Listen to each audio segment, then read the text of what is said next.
A dramatic image out of Matamoros, Mexico. 5 men found tied up near a pickup truck in the same area where the abduction of 4 Americans took place. A handwritten note on the truck's windshield claiming to be from the Gulf Cartel. There have been times when the Hells Angels, feared across North America and Europe, thought they could operate on the same level as Mexican cartels. But stepping into cartel territory is an entirely different world. In Mexico and Central America, Angels and their allies attempted to establish their own smuggling networks, hoping to bypass middlemen. This move was seen as outright betrayal. To the cartels, the bikers were never partners, just customers. And when debts accumulated or loyalty was questioned, the response was brutal. Kidnappings, torture, and executions followed, proving that even the Hells Angels couldn't outmatch the cartels. These Hells Angels bikers believed their power made them untouchable. The cartel proved them dead wrong, and their end was savage. Mateo Barbu Belen, known in Canadian crime circles by the nickname Barbu, meaning bearded, was a high-ranking Canadian gangster with deep ties to both the Hells Angels motorcycle gang and Mexican drug cartels. His criminal career spanned from the streets of Quebec to the resorts of Mexico's Riviera Maya. Ultimately, his quest for power and independence would prove fatal. This is the complete story of Mateo Barbu Belen, from his rise in Canada's underworld to his violent end in a foreign land. Early criminal beginnings in Canada. Born and raised in Quebec, Belen became involved in organized crime at a young age. By his 30s, he had built a reputation as a major cocaine trafficker in the province, operating under the shadow of the notorious Hells Angels Motorcycle Club. Canadian authorities knew him as a key cocaine courier linked to the Hells Angels. His nickname Barbu was widely recognized throughout Quebec's criminal underworld, and he cultivated strong relationships with influential bikers. Belen's ascent was fueled by Quebec's outlaw biker culture. The Hells Angels dominate much of the province's drug trade and maintain extensive international connections. Belen became a crucial supplier and associate for the gang, trafficking cocaine and other narcotics on their behalf. He was reportedly tied to a cartel responsible for exporting massive quantities of cocaine from Mexico to Quebec, and rose to become one of the trusted confidants of that cartel's leader. This status reveals just how high Belen climbed within the transnational drug supply chain. He wasn't a low-level street dealer, but a high-ranking operative coordinating international shipments. Ties to the Hells Angels. By aligning himself with the Hells Angels, Belen gained access to a vast criminal network. He worked closely with prominent figures within the biker gang. One of his known associates was CO Max Salemi Seyfedin, better known as La Purse, a senior leader in the Hells Angels. These connections indicate that Belen was deeply embedded in the biker mafia hierarchy. In 2022, Canadian law enforcement launched Operation Prosecuted, an investigation aimed at dismantling a criminal ring supplying drugs to the Hells Angels. Both Belen and his wife, Andréane Vignola Sullivan, were targeted in the probe and faced serious criminal charges, including illegal firearm possession and negligent use of a weapon. Faced with mounting legal pressure, the couple chose to flee Canada rather than face arrest. Thus began Belen's next chapter abroad. Exiled to Mexico and alliance with cartels in 2022, Belen fled Canada with his partner and their young children, resettling in Mexico's Caribbean region. Initially hiding in the state of Oaxaca, they eventually moved to Playa del Carmen on the Riviera Maya by late 2022. Using forged identities to avoid detection, Belen sought to rebuild his criminal empire on foreign soil. Rather than going quiet, he plunged deeper into the drug trade, now operating directly at the source.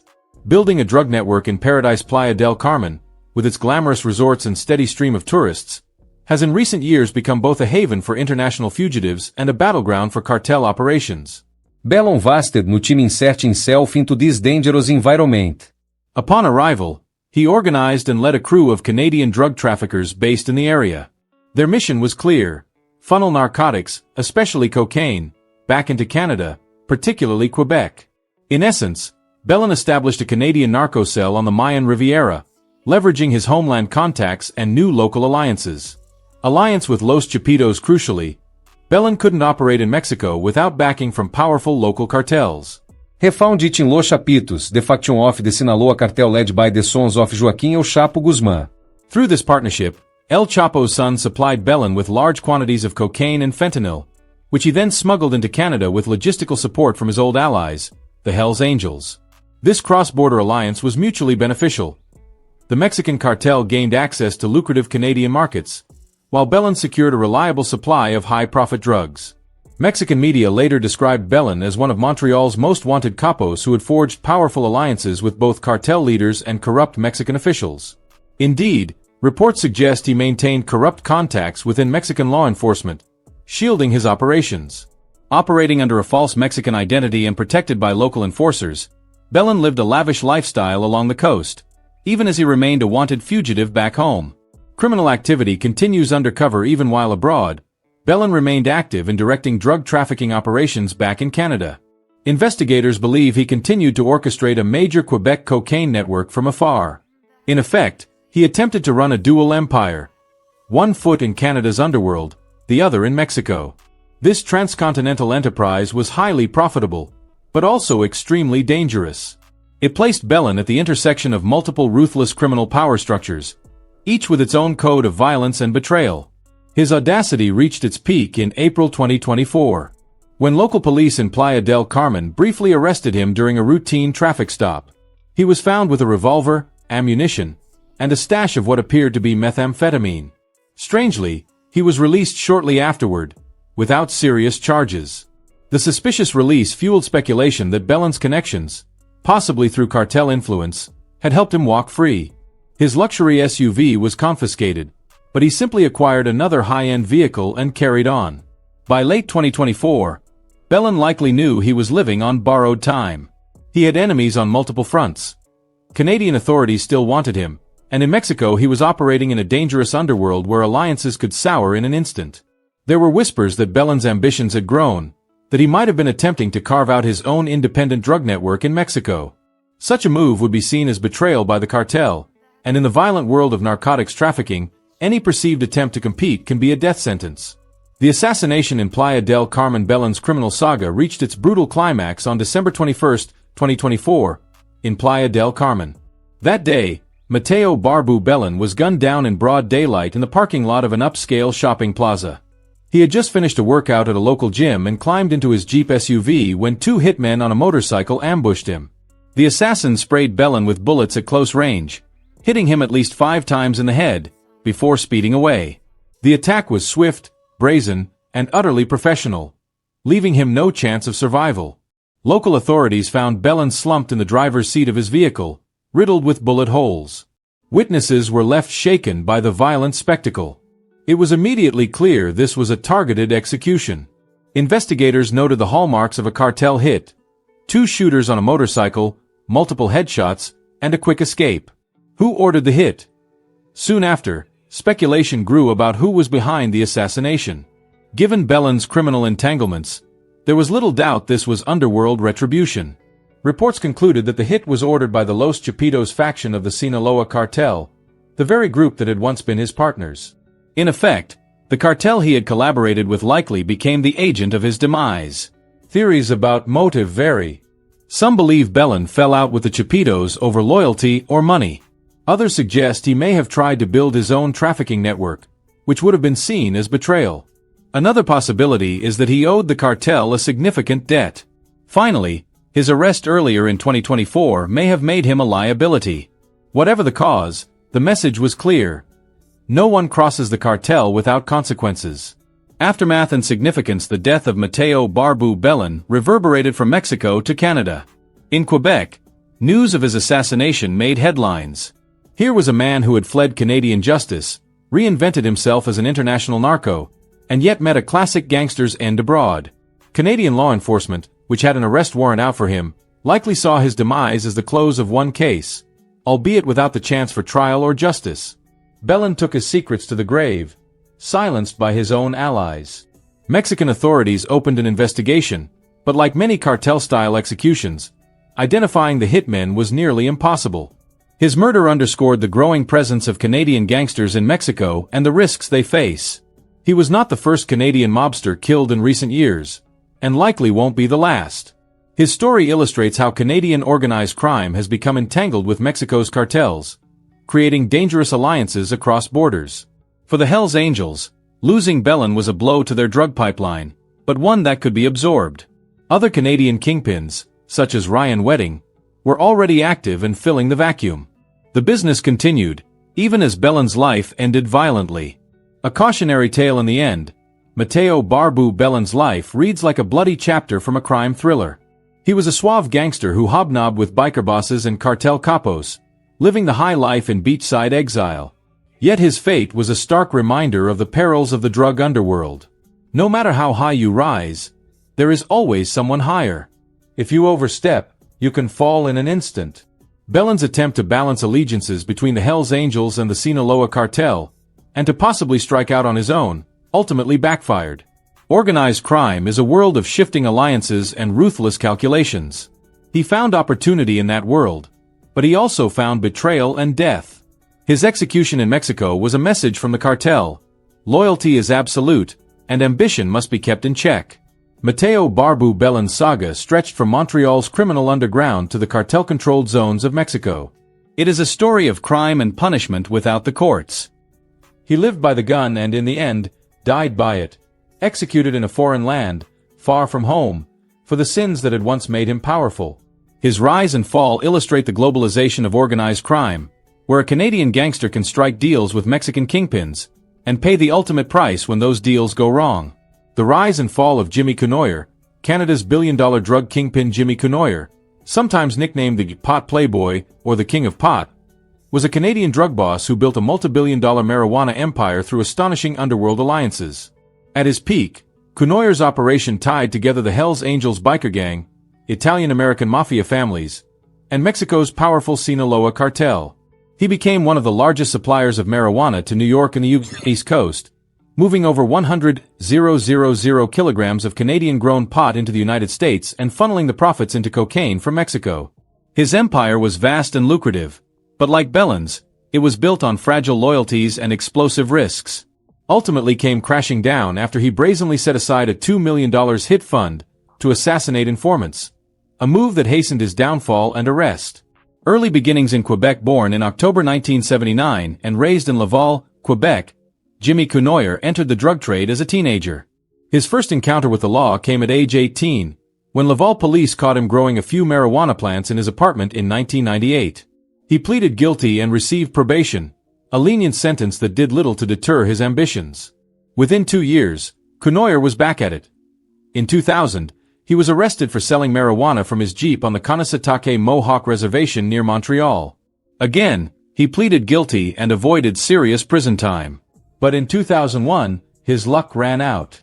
Cournoyer checked into a Toronto hotel to sell 10,000 ecstasy pills for $65,000 to a buyer who turned out to be an undercover agent. He attempted to flee and even brandished a handgun loaded with armor-piercing bullets, but police tackled and arrested him. This time, the young smuggler served a real prison sentence. Several months behind bars proved formative for Cournoyer, not in the way authorities hoped. He learned from his mistakes and adjusted his tactics. He vowed never again to be caught physically touching narcotics, instead expanding his network of subordinates to insulate himself from direct involvement. In other words, he transformed himself from a hands-on dealer into a boss. Building a billion-dollar drug empire in the early 2000s, Jimmy Cournoyer quietly began assembling an international drug trafficking consortium. He recruited trusted lieutenants and forged partnerships that turned his enterprise into a billion-dollar operation. Among his key associates was Mario Diego Racine, a fellow Quebecer whom Cournoyer had met through Racine's sister, a lingerie model who became Cournoyer's girlfriend. Racine was dispatched to New York to manage East Coast distribution, overseeing massive shipments of British Columbia-grown marijuana that Cournoyer's group funneled south. The marijuana, including prize strains like Sour Diesel, was delivered in bulk loads of up to 200 pounds at a time to top distributors, who then sold it in smaller quantities on city streets. Another vital ally was Patrick Pace, a one-legged Quebecois smuggler who helped Cournoyer strike a deal with the Hells Angels biker gang. Through Pace connections, Hells Angels members agreed to transport huge loads of BC marijuana across Canada into Montreal, concealing bales of weed under tarps in tractor-trailers. These were no amateur motorcycle riders. They were seasoned traffickers using 18-wheelers, moving contraband from West Coast grow-ops, some housed in high-tech greenhouses equipped with charcoal air filters and off-grid power, to stash sites in Montreal. In Montreal, Cournoyer's crew packaged and prepared the product, even maintaining warehouses to manufacture MDMA, ecstasy, pills, and hydroponic weed. From there, the drugs flowed into the United States primarily via the Mohawk territory of Akwesasne, St. Regis Reservation, which straddles the U.S.-Canada border. Cournoyer's network tapped into Native American smugglers who knew the area's backwaters and byways intimately. They ferried marijuana across the St. Lawrence River in small boats, and in winter, on snowmobiles skimming over the ice. These local operatives, such as Akwesasne man Kenneth Cree, were so successful that they amassed piles of cash literally hidden in their home furniture. U.S. authorities later noted the reservation was the perfect smuggling corridor, with its tangle of private roads and docks long used for illicit trade. Once safely across the border in New York State, the Canadian marijuana made its way to stash houses in New York City, Queens, Brooklyn, and Staten Island, and even to safe houses as far away as Pennsylvania, North Carolina, and California. Much of the product was destined for New York's underground market, where demand was insatiable. By the late 2000s, Cournoyer was believed to be the single biggest supplier of marijuana in New York City's history. Alliances with the mafia and cartels. What made Jimmy Cournoyer's enterprise extraordinary was how it linked disparate organized crime groups into a mutually profitable alliance. In New York, the Bonanno crime family, one of the infamous 5 families of the American mafia, had associates distributing Cournoyer's Canadian cannabis on the streets. One Bonanno-connected dealer, John Venizelos, handled millions of dollars worth of Cournoyer's marijuana and even ran a mafia-owned strip club as a front for the business. In Canada, the Rizzuto crime family, the Sicilian mafia clan dominating Montreal's underworld, became Cournoyer's partner on the cocaine side of the operation. Here's how it worked. After selling marijuana in the U.S. for huge profits, Cournoyer's organization took the cash proceeds and shipped them, often by private plane, to California and Arizona. There, his operatives used the money to purchase cocaine from Mexico's Sinaloa cartel, one of the world's most powerful drug trafficking organizations. The cocaine was then smuggled north into Canada and handed off to the Rizzuto Mafia, who sold it on Canadian streets. Profits from the cocaine sales could then be reinvested back into Cournoyer's marijuana business, completing a lucrative drug trade cycle spanning Canada, the U.S., and Mexico. This consortium of criminal groups was sometimes referred to simply as the Consortium. By pooling their expertise, the bikers' transport networks, the native smugglers' border access, the mafia's distribution and money laundering capabilities, and the cartel's supply of cocaine, Cournoyer had effectively created a globalized narcotics empire. Between 1998 and 2012, Cournoyer's network trafficked an estimated $1 billion in narcotics, including over 220,000 pounds of marijuana, around 180 pounds of cocaine, and tens of thousands of ecstasy pills, making him one of the most powerful and sophisticated drug lords in North American history. Of thousands of ecstasy pills. It was a staggering enterprise for a man barely in his 30s. Pot playboy lifestyle. Despite his efforts to keep distance from the contraband itself, Jimmy Cournoyer did not live modestly in the shadows. Back in Montreal, he cultivated the image of a young underworld tycoon. He had a fashion model girlfriend on his arm, rubbed shoulders with celebrities, and drove exotic supercars, including what was described as one of the fastest street-legal cars in the world. His lavish parties were frequented by movie stars, and he surrounded himself with bodyguards and drivers allegedly drawn from Rizzuto crime family circles. Cournoyer was often seen at exclusive nightclubs, spending freely and projecting an air of untouchable success. This high-flying lifestyle earned him tabloid nicknames like Le Playboy du Pot in Quebec media. Even while law enforcement closed in, Cournoyer was living like a Hollywood character. At one point in 2004, he was racing down the road in his Porsche when he crashed, tragically killing a passenger and landing himself in prison for a year on charges related to the accident. That 2004 prison stint briefly knocked Cournoyer's operations off balance. His empire, which by then had grown complex, fell into tatters during his time behind bars. Upon release, Cournoyer was required to stay at a halfway house in Montreal, but even that didn't slow him down for long. Displaying a mix of discipline and audacity, he took a menial day job, driving an elderly woman to her appointments, to satisfy the halfway house requirements, then spent his off hours secretly meeting with his lieutenants in subway stations and parking garages to rebuild his business. In remarkably short order, he stitched the network back together. By 2007, Jimmy Cournoyer's drug trade was booming once again, just as law enforcement's investigation finally zeroed in on him.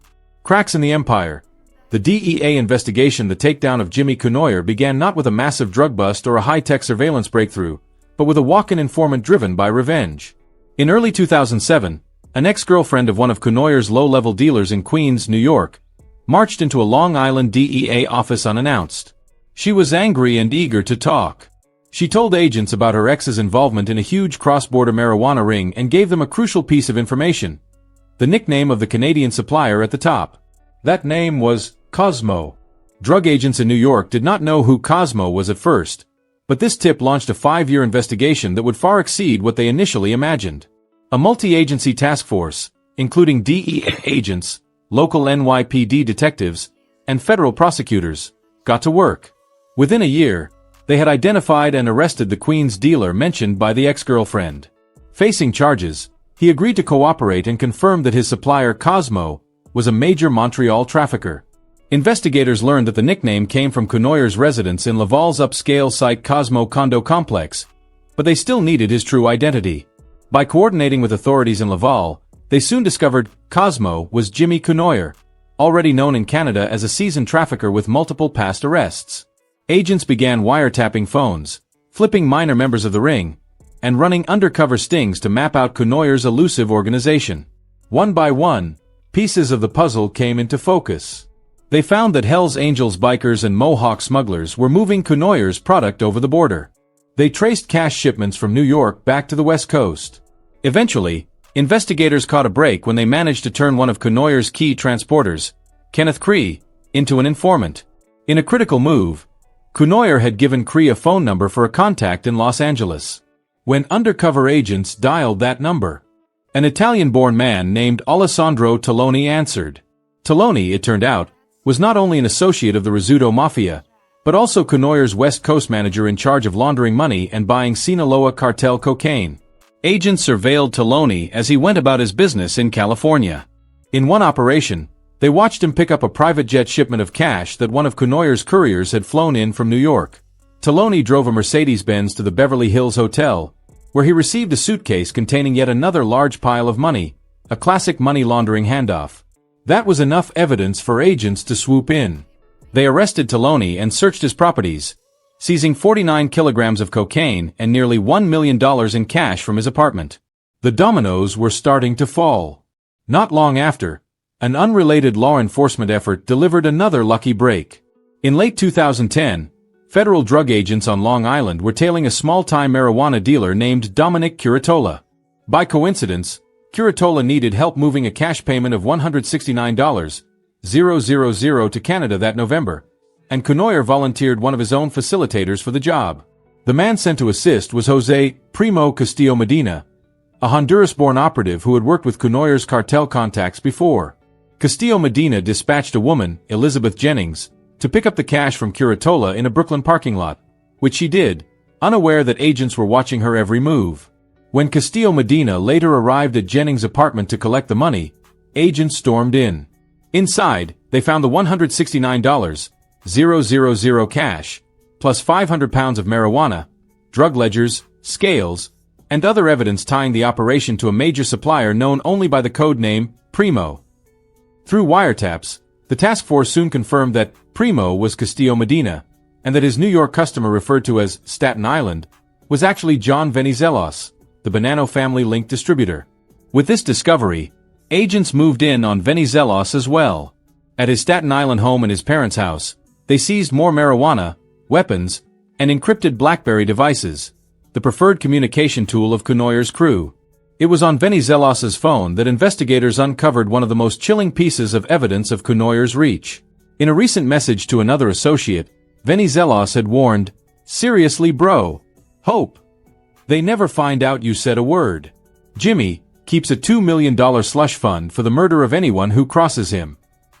This confirmed the existence of the secret hit fund Cournoyer had established to pay for the assassination of informants or traitors. Not only was Cournoyer running a drug empire, he was prepared to kill to protect it. The downfall, arrest and conviction by early 2012, law enforcement had built a powerful case, piece by piece. A federal grand jury in Brooklyn indicted Jimmy Cournoyer on drug conspiracy charges on January 20, 2012. The noose was tightening. Cournoyer, sensing the danger, tried to make a run for it, fleeing Canada on a flight to Cancun, Mexico, on February 16, 2012. But thanks to cooperation between U.S. and international authorities, his escape was short-lived.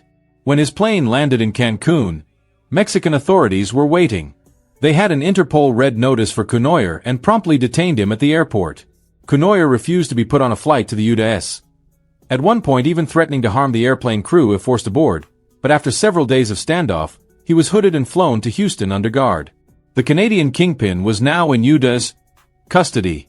Over the next year, Cournoyer's lawyers fought hard, even claiming that his capture in Mexico was an illegal abduction. But the mountain of evidence against him was overwhelming. Facing the possibility of a life sentence if convicted at trial, Cournoyer chose to plead guilty in May 2013 to a slate of charges, including running a continuing criminal enterprise, drug trafficking conspiracies, and money laundering. This plea came just days before his trial was scheduled to begin. It was a tactical retreat, effectively limiting his prison exposure. In August 2014, 34-year-old Jimmy Cournoyer finally stood before a judge in the Eastern District of New York for sentencing. The scope of his empire left even seasoned officials astonished. Prosecutors emphasized that while marijuana may not be as headline-grabbing as cocaine or heroin, Cournoyer's activities had fueled violence and enriched powerful criminal syndicates around the globe. The court agreed that a stern sentence was warranted. Judge Raymond J. Deary sentenced Cournoyer to 27 years in federal prison, a term that reflected the severity of his crimes. In addition, Cournoyer was ordered to forfeit a staggering $1 billion, reflecting the estimated proceeds of his operation, and to surrender over $10.8 million in cash seized from his properties. It was one of the largest forfeiture judgments in narcotics history. In a twist that grabbed media attention, one of Cournoyer's friends, Canadian MMA superstar Georges St-Pierre, wrote a letter to the judge on his behalf, asking for leniency for his pal known as the King of Pot. St-Pierre later said he only hoped Cournoyer could serve his time in Canada, closer to family. But after public backlash, the UFC legend apologized to fans, admitting that signing the letter was a mistake given the gravity of Cournoyer's crimes. It was an unusual footnote to an extraordinary case. Legacy of a drug lord. Jimmy Cournoyer's story is a rare example of a drug trafficker who managed to bridge underworld factions that normally either compete or stay in their own lanes. In his early 20s, this Quebec pot prince began uniting biker gangs, mafia families, and Mexican cartels into a single cooperative venture, something more akin to a criminal multinational corporation than a street gang. By all accounts, Cournoyer was driven by a love of money above all else. He was smart, industrious, and careful in many ways. He avoided using phones loosely, didn't personally handle drugs, and layered himself with buffers. For years, these tactics worked, and his enterprise thrived, relatively unnoticed by the public. Some have speculated that if not for the lucky break of a disgruntled girlfriend's tip, Cournoyer's consortium might have operated even longer under the radar. But in the end, his own boldness and brutality ensured his empire's demise. The moment he set up a fund to murder informants, law enforcement redoubled their resolve to bring him down, and succeeded. Today, Cournoyer sits in an American prison, far removed from the penthouses and parties of his past. He's rising de fall heads like something out of a movie.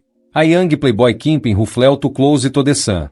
It's a cautionary tale of how greed and hubris can topple even the most elaborate criminal enterprises. In the words of prosecutors who announced his sentence, the case sent a powerful message. Even the highest-flying drug lords will be tracked down and dismantled, no matter how untouchable they seem. Jimmy Cournoyer's criminal career, from teenage grower to billionaire smuggler, ultimately proved that a life of crime, however glamorous it appears, usually catches up with you in the end. The Ghost Contract, Damian Ryan, the Hells Angels, and Iran's shadow war on American soil on January 29, 2024. The United States Department of Justice unsealed an indictment that pulled back the curtain on a shadowy new frontier of international conflict. It was more than a standard criminal charging document. It was a blueprint for modern hybrid warfare, detailing a conspiracy that stretched from the highest echelons of Iranian intelligence to the violent underworld of North American outlaw motorcycle gangs. The plot was as audacious as it was chilling.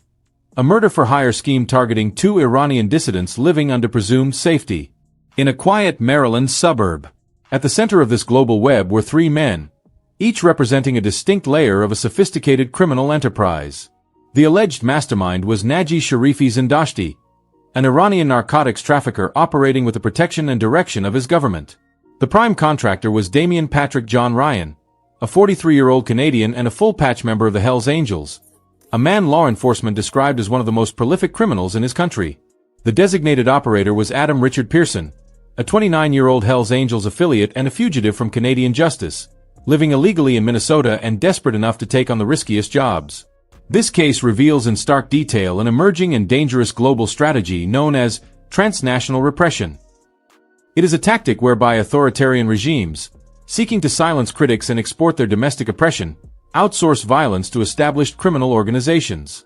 By using proxies like narco-traffickers and biker gangs, these states create layers of separation, aiming for plausible deniability should the plot be exposed. The story of Damian Ryan is not merely the chronicle of a single gangster. It is an exposé on the unholy alliance between state power and organized crime, and a warning that the shadow wars of the 21st century are being fought on American soil. Part I. The contractor, Damian Prolific, Ryan. To understand how a Canadian biker became the go-to contractor for an Iranian intelligence operation, one must first understand that Damian Patrick John Ryan is no ordinary criminal. Following a multi-year, multi-province investigation called Project Divergent, that culminated in 2022, the Royal Canadian Mounted Police, RCMP, described him as likely one of the most prolific organized crime members in our country. This was not hyperbole. Ryan's career demonstrates a level of sophistication, global reach, and violent credibility that made him a uniquely qualified candidate for Zindashti's ghost contract. Criminal pedigree and affiliations. Ryan's power base is rooted in the complex and violent gang landscape of British Columbia, but his influence extends far beyond it. He is a key figure in the Wolfpack Alliance, a modern, multi-ethnic consortium of millennial gangsters known for its ambition and direct ties to Mexican cartels.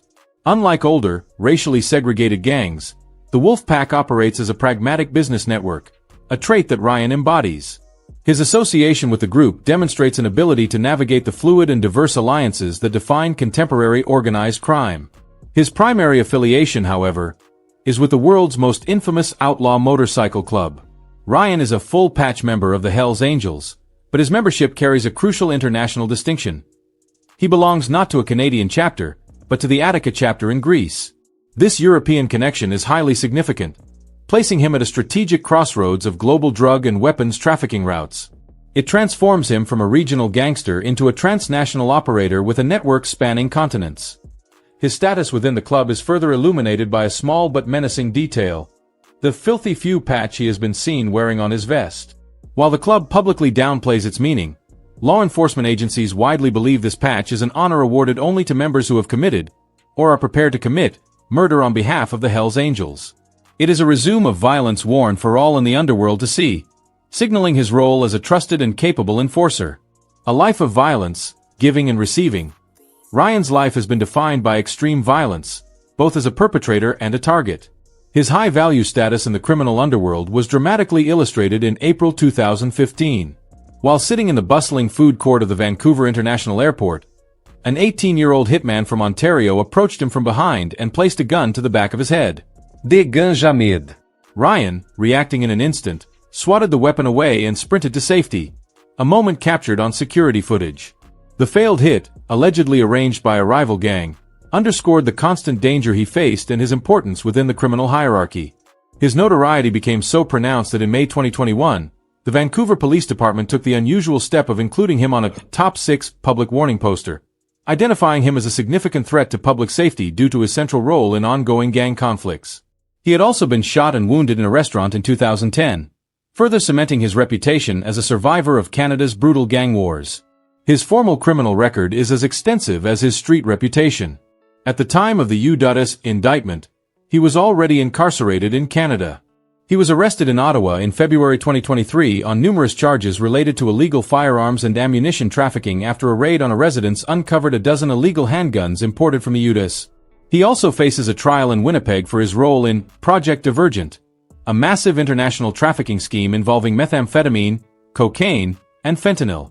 This combination of a global network, a reputation for violence, and expertise in both narcotics and weapons trafficking made Damian Ryan the perfect criminal entrepreneur. He was not merely a member of a local gang. He was a free agent in a globalized underworld, a man whose skills in logistics, enforcement, and networking were commodities available for purchase on the international market. This unique profile made him the ideal contractor for an unconventional client like an Iranian intelligence proxy, who required a deniable operator with a proven capacity for violence and a network capable of executing a complex plot on foreign soil. The Hells Angels. For decades, the name has been synonymous with brotherhood, rebellion, and the open road. They call themselves a club of motorcycle enthusiasts. Law enforcement calls them a sophisticated, transnational criminal enterprise. The truth lies somewhere in the shadows, between the roar of an engine and the silence of a prison cell. This is the story of one man who lived in those shadows, a career criminal who rose through the ranks to manage the northernmost outpost of a narcotics empire. This is the story of Charles Denver Phillips, the Hells Angel known as Pup. Our story ends where the road dies, in Anchorage, Alaska. On August 10, 2018, a joint FBI and Alaska State Trooper task force executed a pair of synchronized raids on two seemingly ordinary locations: a quiet apartment in South Anchorage, and a commercial dog kennel on the old sewer highway. Hidden behind the facade of the dog daycare, inside a cold, steel shipping container, investigators discovered over 10 pounds of high-purity methamphetamine. Back at the apartment, the haul continued. Agents found more meth, digital scales, packaging materials, and nearly $25,000 in cash, the clear proceeds of drug trafficking. Some of the meth was packaged in baggies decorated with characters from the Disney movie Frozen. A chillingly cynical touch for a product destroying lives. But the most important discoveries were two things that tied it all together: clothing and decor proudly displaying the Hells Angels insignia, and a detailed drug ledger. This wasn't just a drug bust, it was the severing of a major artery in a pipeline stretching from the deserts of Mexico to Alaska, and at its heart was Charles "Pup" Phillips. Phillips was no newcomer to the game. By the time of his Alaska arrest, federal prosecutors had already designated him a career offender, a legal term reserved for repeat felons with a history of serious crime. His past included 2 prior federal felony convictions for drug trafficking, one in 2006 and another in 2009. To understand the significance of these dates, one must understand the Hells Angels' power structure at the time. The 2000s were a period of consolidation for the club's Arizona chapters. They were transforming from regional players into dominant distributors of methamphetamine in the Southwest, forging business-like alliances with Mexican drug cartels such as the Sinaloa Cartel. The cartels handled production. The Angels, with their vast network, handled wholesale distribution across the United States. This was the world where Phillips cut his teeth. His convictions in 2006 and 2009 show he was an active, high-level player in the nerve center of this criminal enterprise. For the Hells Angels, prison time served for the club is often considered a badge of honor. For Phillips, these convictions were his credentials, proof of his loyalty and expertise. He wasn't just a biker who happened to end up in Alaska. He was a specialist, a trusted logistician sent to establish and manage a profitable remote market for cartel-supplied meth. The Arizona Hells Angels had become so powerful that the ATF launched a massive 21-month undercover investigation called Operation Black Biscuit to take them down. From 2001 to 2003, an agent infiltrated the gang, gathering evidence of murder, racketeering, and drug trafficking. But when the case went to court, it collapsed. Key charges were dismissed, and most of the indicted members walked away with light sentences. A criminal organization that survives an attack like that doesn't just go back to business as usual. It adapts, it learns, it becomes more resilient. The failure of Black Biscuit likely emboldened the Arizona Hells Angels, teaching them how to better insulate their operations. Charles Phillips, operating in the direct aftermath of this strategic victory, would have been a practitioner of these evolved methods, techniques he would later deploy in Alaska. The logic behind the Alaska operation was simple economics. Trafficking organizations specifically target the state because its remoteness allows them to sell their product at a massive markup. Phillips was sent north to manage this lucrative final stop. His role was to receive shipments arriving from the south, manage inventory, and oversee the distribution network. The sophistication of his operation revealed the lessons learned in Arizona. The vast majority of the meth, over 10 pounds, was stored in the shipping container at the dog kennel, a legitimate business that served as cover. Only a small working supply of 120 grams was kept at his apartment. This is a classic compartmentalization strategy used by professional traffickers. It insulated the main stash from the risks of day-to-day sales. On August 7, 2018, investigators watched as Phillips's wife drove to the kennel, retrieved a specific amount of meth from the container, and returned to the apartment. Shortly after, Phillips completed a sale of 401 grams. It was a just-in-time inventory system, designed to minimize risk and potential losses. But the most damning piece of evidence was the ledger. It didn't just list sales and debts, it also contained a list of Hells Angels prospects throughout the state of Alaska. This elevated the case from a simple drug conspiracy to a strategic plan for criminal colonization. The drug money was the engine, but the recruitment of new members was the long-term goal. Phillips wasn't just selling meth. He was using the profits to build the infrastructure for a permanent Hells Angels empire in the north. Faced with overwhelming evidence, Phillips pleaded guilty. Even then, he attempted to obstruct justice, a final act of defiance noted by the court. On October 30, 2019, U.S. District Judge Sharon L. Gleason delivered the sentence. Citing his leadership role, his 2 prior felony convictions, and his status as a career offender, she sentenced Charles "Pup" Phillips to 18 years in federal prison. His criminal career, which began in the deserts of Arizona, ended in the frozen north. The case of Charles Phillips is a stark reminder that behind the leather vests and gleaming chrome lies a disciplined and dangerous criminal organization, one with global reach and relentless ambition to expand its empire, 1 kilo at a time.